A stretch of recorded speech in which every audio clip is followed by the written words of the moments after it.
Niede Guidon, a mulher que mudou a história do Brasil com as mãos na terra. Meu nome é Niede Guidon. Nasci no dia 12 de março de 1933, na cidade de Jaú, interior de São Paulo. Uma cidadezinha calma, com ruas de terra batida, tardes de sol preguiçoso e o cheiro constante de café fresco vindo das cozinhas. Fui filha de um farmacêutico muito sério, desses que acreditavam na ciência como um caminho para melhorar o mundo, e de uma mulher forte, de raízes simples, mas de espírito inquieto. Cresci numa casa cercada de livros, frascos de vidro e silêncios pensativos. E talvez tenha sido ali que tudo começou. Enquanto outras meninas brincavam de casinha ou penteavam bonecas, eu passava horas deitada no chão, observando insetos com uma lupa. Fascinada com as cores das asas, com o formato das folhas, com os fósseis minúsculos que meu pai trazia da farmácia. Eu queria entender tudo. Queria saber por que o mundo era do jeito que era. De onde viemos. O que ficou antes do que a gente chama de história. Na escola, eu perguntava demais. E nem sempre os professores tinham paciência com aquilo. Diziam que eu devia me comportar como uma mocinha. Mas eu não queria ser mocinha. Eu queria ser cientista. Me formei em História Natural pela USP. Foi uma escolha quase óbvia para mim, uma fusão entre a paixão pelo passado e a precisão da ciência. Durante o curso, descobri a arqueologia. Aquilo me incendiou por dentro. A ideia de que era possível entender civilizações inteiras a partir de fragmentos, de pedras, de cinzas, de sinais no solo, aquilo me arrebatou. Mas logo entendi que, se eu quisesse mesmo fazer arqueologia de verdade, precisaria sair do Brasil. Naquela época, o país praticamente ignorava suas raízes mais antigas. Os museus estavam abandonados, os sítios arqueológicos eram negligenciados, e havia um preconceito enorme contra qualquer pesquisa que apontasse para um passado anterior à chegada dos portugueses. Fui para a França. Lá, entrei na Sorbonne. Me especializei em arqueologia pré-histórica. Era um mundo novo. Um mundo onde a ciência era respeitada, onde mulheres como eu podiam ocupar lugar em laboratórios, bibliotecas, universidades. Mas era também um mundo frio, distante. Eu sentia falta do calor, do cheiro da terra, do som dos sabiás ao amanhecer. Mesmo assim, fiquei. Aprendi, publiquei, fui a campo com equipes de escavação. Defendi meu doutorado com uma tese sobre pinturas rupestres brasileiras. E quanto mais eu estudava sobre os primeiros humanos no continente americano, mais uma inquietação crescia dentro de mim. A versão que os livros contavam estava incompleta. Falavam sobre os povos Clovis, sobre a ocupação das Américas há 13.000 anos. Mas havia indícios que apontavam para algo muito anterior, especialmente no Brasil. Em 1964, o Brasil mergulhou num abismo. A ditadura militar tomou o poder, e eu, como pesquisadora com ligações com o meio acadêmico internacional, virei alvo. Não me deram escolha. Me colocaram num avião e disseram, vá embora. E eu fui. Mas o exílio não apagou minha vontade de entender o Brasil profundo. Pelo contrário. Foi lá, do outro lado do oceano, que recebi um conjunto de fotografias. Eram imagens de paredões de pedra no sertão do Piauí, cobertos por desenhos antigos, figuras humanas, cenas de caça, símbolos misteriosos. Um tesouro escondido entre as serras e os cactos. Quando vi aquelas imagens, senti um arrepio na espinha. Naquele instante, soube que minha missão estava traçada. Eu precisava voltar. Precisava ir até aquele lugar esquecido pelo tempo e pelo governo, e descobrir o que aquelas pedras queriam dizer. Na França, eu tinha tudo: estabilidade, respeito, oportunidades. No Brasil, me esperava o calor impiedoso do sertão, a ausência de infraestrutura, a indiferença dos políticos e o preconceito da academia brasileira. Mas não hesitei. Porque a história do nosso povo não estava nos livros. Estava escondida nas pedras, sob o sol escaldante do Piauí. E alguém precisava escutá-la.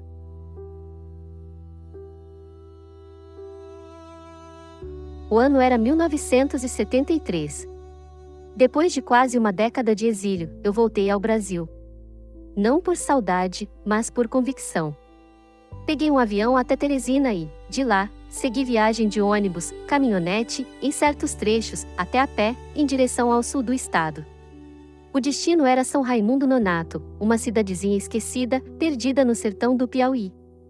Um lugar onde o tempo parecia ter parado, e onde, paradoxalmente, a história mais antiga das Américas podia estar escondida.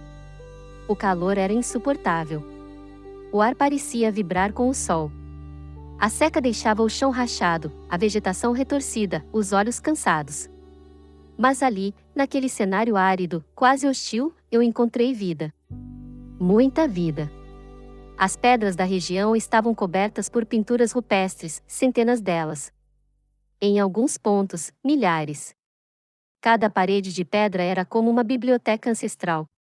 Ali estavam retratadas caçadas, danças, partos, rituais, uma civilização inteira havia passado por ali. Geração após geração. Povo após povo. E ninguém sabia. Ou melhor, sabiam. Mas não se importavam.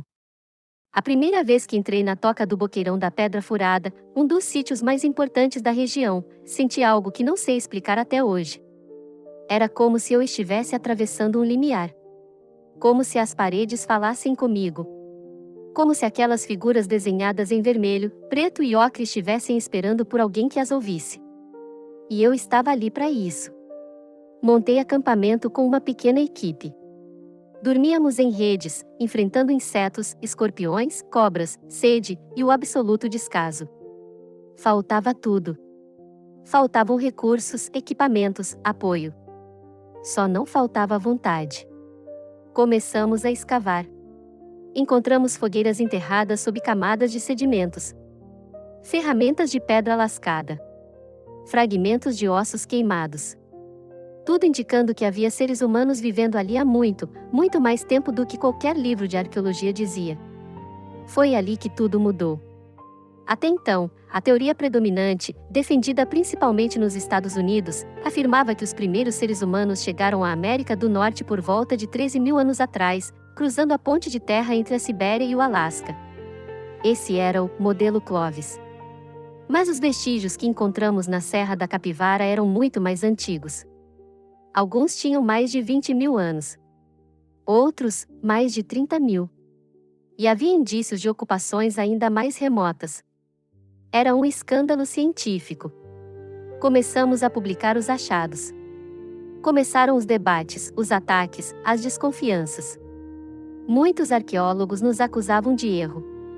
Diziam que aquilo era impossível, que os dados estavam errados, que os métodos estavam falhos. Mas não estavam. Com paciência e rigor, fomos rebatendo cada crítica. Ano após ano, escavação após escavação, fomos construindo uma nova narrativa para a presença humana nas Américas. Enquanto isso, a região continuava abandonada. Os sítios arqueológicos eram depredados, pichados, saqueados.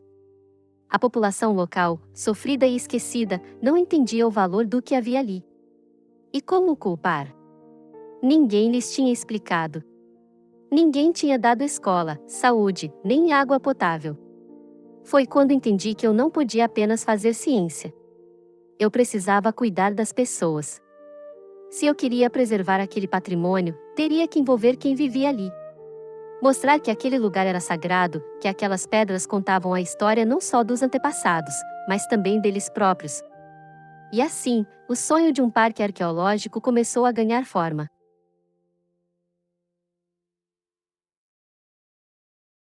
O ano era 1978. 5 anos após minha chegada definitiva ao sertão do Piauí, eu já não era apenas uma arqueóloga. Eu era também uma militante da ciência, da memória, da dignidade humana. Com mais de uma centena de sítios identificados, escavações em andamento e pinturas rupestres únicas ameaçadas pelo abandono, entendi que o passo seguinte era proteger oficialmente aquela região. E assim nasceu a ideia de criar uma unidade de conservação, o Parque Nacional da Serra da Capivara. Apresentei o projeto às autoridades. Fiz reuniões, escrevi cartas, bati em portas que quase sempre se fechavam. O Brasil dos anos 70 era um país que construía estradas, usinas e cidades, mas não preservava seu passado. Falar em proteção do patrimônio arqueológico em pleno sertão? Eles riam da minha cara. Mas eu não desisti. Com o apoio da França e de colegas internacionais, fui pressionando, mostrando ao mundo o valor daquele lugar. E em 5 de junho de 1979, finalmente, o decreto saiu. O Parque Nacional da Serra da Capivara estava oficialmente criado. Mas não pense que isso resolveu as coisas. O parque nasceu no papel, mas continuou esquecido na prática. Não havia cerca, nem vigilância, nem infraestrutura. Os sítios continuavam vulneráveis, as depredações aumentavam, e os moradores da região, sem emprego, sem perspectiva, seguiam vivendo da caça, da lenha, do que a terra dava. A ciência não enchia a barriga. E foi aí que vieram os confrontos. Comecei a ser vista como ameaça. Houve quem dissesse que eu queria tomar as terras do povo. Outros me acusavam de estrangeira, de espiã, de estar atrás de ouro escondido nas pedras. Mas o pior veio dos caçadores ilegais. Eles não queriam saber de parque, de lei ou de ciência. Queriam continuar entrando na mata, armados, caçando como sempre fizeram. E eu era um obstáculo. Fui ameaçada de morte mais de uma vez. Em certas noites, ouvi disparos perto da base. Em outras, precisei me esconder. Houve um dia em que um dos meus assistentes encontrou uma armadilha com meu nome escrito num papel amassado preso ao galho. Era claro, eles queriam me assustar. Mas não conseguiram. Eu enfrentei a ditadura, o exílio, o preconceito da academia. Não ia recuar agora. Porque ali não estava em jogo apenas a minha vida, estava a vida de um passado inteiro, a história de um povo que nunca teve voz. Foi nesse contexto de abandono e resistência que fundei, em 1986, a Fundação Museu do Homem Americano. Uma instituição voltada não só à pesquisa e à preservação, mas também ao desenvolvimento humano das comunidades do entorno. A ideia era simples, mas revolucionária: proteger a pré-história, cuidando do presente. Começamos com pequenos projetos: capacitação de moradores para atuar como guias, oficinas de cerâmica inspirada nas pinturas rupestres, construção de escolas, atendimento médico voluntário. E aos poucos, a maré começou a virar. As pessoas começaram a entender que o parque não era um inimigo. Era um aliado. Que a ciência não era coisa de gente rica da cidade grande. Era também um modo de cuidar da terra, da memória e do futuro. Mas o preço foi alto. Fui perseguida por políticos locais, ignorada por ministros, silenciada por universidades. Havia quem quisesse me tirar dali a qualquer custo. Alguns diziam que uma mulher sozinha, no meio do mato, devia estar louca. Mas era justamente por estar só que eu me fortalecia. Ali, no coração do sertão, com o suor colando a pele e a poeira queimando os olhos, eu sabia, estava fazendo certo. Os primeiros sinais vieram como sussurros da terra. Nas escavações da toca do Boqueirão da Pedra Furada, entre os sedimentos que protegiam as pinturas rupestres, começamos a encontrar algo que não podia ser ignorado: restos de fogueiras, fragmentos de carvão, ferramentas de pedra, tudo em camadas muito, muito profundas. Profundas demais para estarem ali há apenas 12 ou 13 mil anos. Os testes foram realizados com o máximo rigor. Enviamos amostras para laboratórios na França, nos Estados Unidos, na Alemanha. A datação por carbono 14 e outros métodos confirmavam: os vestígios tinham até 32 mil anos. Alguns, talvez até 48 mil. Naquele momento, eu sabia que estava diante de uma descoberta que podia mudar tudo. A teoria mais aceita até então, chamada de modelo Clovis, dizia que os primeiros humanos chegaram às Américas há cerca de 13 mil anos, vindos da Sibéria, cruzando o Estreito de Bering e descendo pelas Américas até o sul. Mas ali, em pleno sertão do Piauí, tínhamos evidências que antecediam essa data em pelo menos 20 mil anos. Era como se o tempo tivesse sido empurrado de volta, como se um novo capítulo estivesse se abrindo, revelando que os primeiros americanos podem ter vindo de outra rota, talvez costeando o oceano, talvez até mesmo navegando. A repercussão foi imediata e violenta. Fui chamada de sonhadora, de impostora, de inimiga da ciência. As grandes universidades norte-americanas, guardiãs da teoria Clovis, reagiram com fúria. Publicaram artigos tentando desacreditar nossas escavações, nossos métodos, nossas conclusões. Diziam que os carvões poderiam ter origem natural. que os instrumentos de pedra eram pedregulhos quebrados ao acaso, que tudo aquilo era impossível. Mas nós continuamos cavando, documentando, registrando. Outros pesquisadores começaram a se juntar a nós. Cientistas do Japão, da França, da Itália, do Chile, da Argentina. Todos viam com seus próprios olhos aquilo que os livros ainda se recusavam a aceitar. A Serra da Capivara se tornava, ano após ano, o centro de um novo paradigma. Em 1991, a Unesco declarou o Parque Patrimônio Mundial da Humanidade. Era um reconhecimento do valor universal daquele acervo e, de certa forma, uma resposta à arrogância daqueles que tentaram nos silenciar. Mas o Brasil? O Brasil seguiu em silêncio. Enquanto o mundo começava a nos ouvir, o nosso próprio país nos virava as costas. Pouco investimento. Pouco interesse. Zero prioridade. Ainda assim, nós seguíamos. Com as mãos sujas de terra, o rosto queimado de sol, e a certeza de que estávamos diante de um pedaço do passado que podia reescrever a história da humanidade. No início, o povo da região me olhava com estranheza. Uma mulher estrangeira, com sotaque carregado, andando pelo mato com pranchetas, escavadeiras e cadernos, diziam que eu era doida. Que estava atrás de tesouros enterrados, ouro escondido ou coisas do diabo. E, no fundo, eu entendi. Eles viviam ali há gerações. Mas ninguém nunca os ouviu. Nunca explicaram o valor daquelas pedras, daquelas pinturas. Só diziam que não podiam mais caçar, não podiam mais plantar, não podiam mais viver como antes, porque agora aquilo era Parque Nacional. A ciência, sem diálogo, vira imposição. E eu não queria isso. Se eu quisesse proteger aquele patrimônio para as futuras gerações, precisava primeiro cuidar das gerações atuais. Foi com esse pensamento que fundei, em 1986, a Fundação Museu do Homem Americano. Não era apenas uma fundação científica. Era um braço estendido. Começamos com oficinas de cerâmica, ensinando as mulheres locais a produzir peças inspiradas nas pinturas rupestres. Depois vieram os cursos para formar guias turísticos, as escolas comunitárias, o atendimento médico voluntário, o projeto de saúde bucal, o laboratório de informática, as hortas escolares.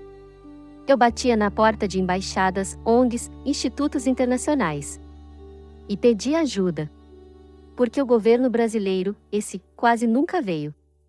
Construímos uma fábrica de cerâmica, uma escola técnica, um centro de conservação, um museu moderno, e um dos laboratórios de arqueologia mais avançados do Hemisfério Sul, tudo no meio do sertão. As crianças que antes brincavam entre os cactos, agora desenhavam em papel reciclado, com lápis de cor, contando as histórias das pinturas nas pedras. Os homens que antes viviam da caça, agora protegiam os sítios como guardas-parque, treinados, capacitados, respeitados. As mulheres que nunca tinham pisado numa sala de aula, agora assinavam o próprio nome. Ali, onde faltava tudo, a ciência abriu um caminho de esperança. Mas não foi fácil.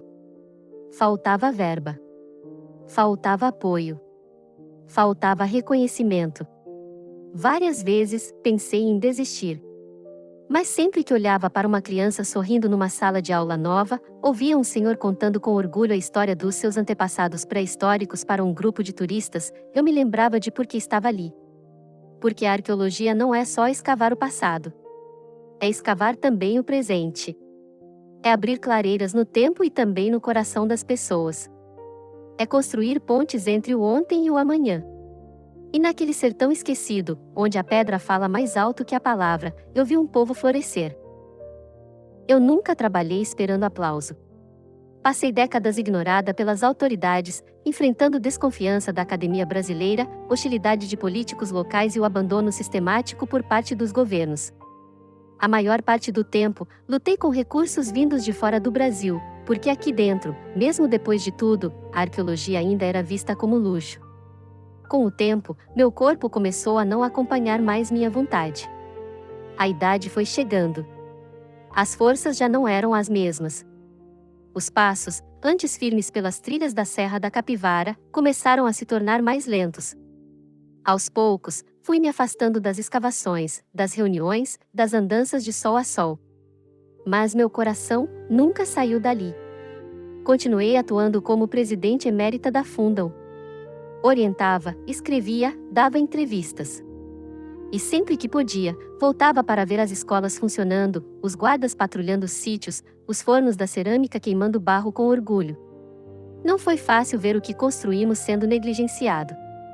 Houve um tempo em que o parque esteve perto de fechar as portas, por falta de verba, por falta de visão. Tantas vezes implorei por ajuda, escrevi cartas, denunciei nas mídias.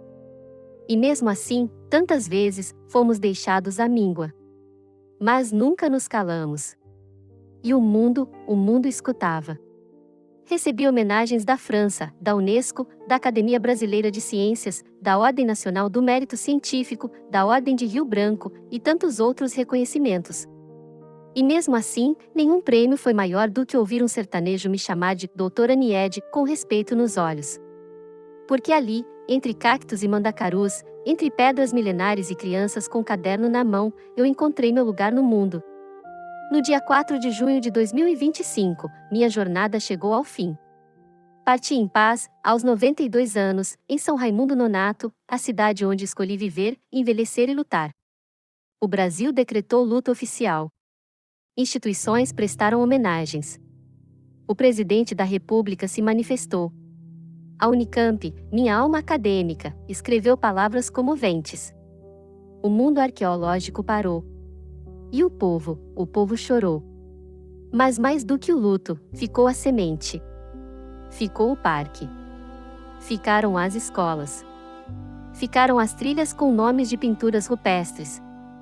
Ficaram os murais de pedra contando histórias de 30, 40 mil anos. Ficaram os livros que escrevi, os artigos que publiquei, as falas que gravei. Ficou o museu. Ficou a lembrança. E acima de tudo, ficou o exemplo. Tudo o que fiz foi por amor à verdade. Se tivesse que fazer tudo de novo, eu faria. Com os mesmos erros, com as mesmas dores, mas com a mesma fé. Foi assim que eu defini minha vida certa vez, quando me perguntaram se valerá a pena. E sim, valeu. Cada gota de suor derramada naquele chão rachado. Cada noite dormida em rede, entre escorpiões e trovões. Cada carta ignorada, cada não recebido, cada ameaça silenciosa. Porque o que me guiava não era prestígio. Era a verdade. A verdade das pedras. A verdade das imagens que os povos antigos gravaram nos paredões. A verdade que ninguém queria ouvir, de que os primeiros humanos das Américas talvez tenham pisado neste chão muito antes do que se dizia.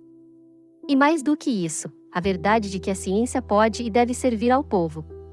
Não é só sobre passado. É sobre presente. É sobre dar escola para quem nunca leu. Dar trabalho para quem nunca teve escolha. É sobre fazer com que um menino do sertão sonhe em ser arqueólogo porque viu sua avó fazendo cerâmica com desenhos milenares. Me chamaram de teimosa. Eu sou. Porque só os teimosos mudam o mundo. E se um dia, ao caminhar pelas trilhas da Serra da Capivara, alguém parar diante de uma pintura rupestre e sentir um arrepio, que se lembre, aquela imagem resistiu por 30 mil anos. E alguém, um dia, decidiu que ela merecia continuar existindo. Essa pessoa, fui eu. Hoje, com todo o respeito, amor e gratidão, o canal Lendas da Vida presta essa homenagem a uma verdadeira heroína brasileira, Niede Guidon. Uma mulher que desafiou os limites da ciência, enfrentou a solidão do sertão e provou que a arqueologia também tem coração. Seu nome ficará para sempre gravado, não só nas pedras da Serra da Capivara, mas nos corações de todos que acreditam que o conhecimento pode transformar o mundo. Niede, sua luta não foi em vão. Seu legado é eterno. E sua voz ainda ecoa entre as pedras.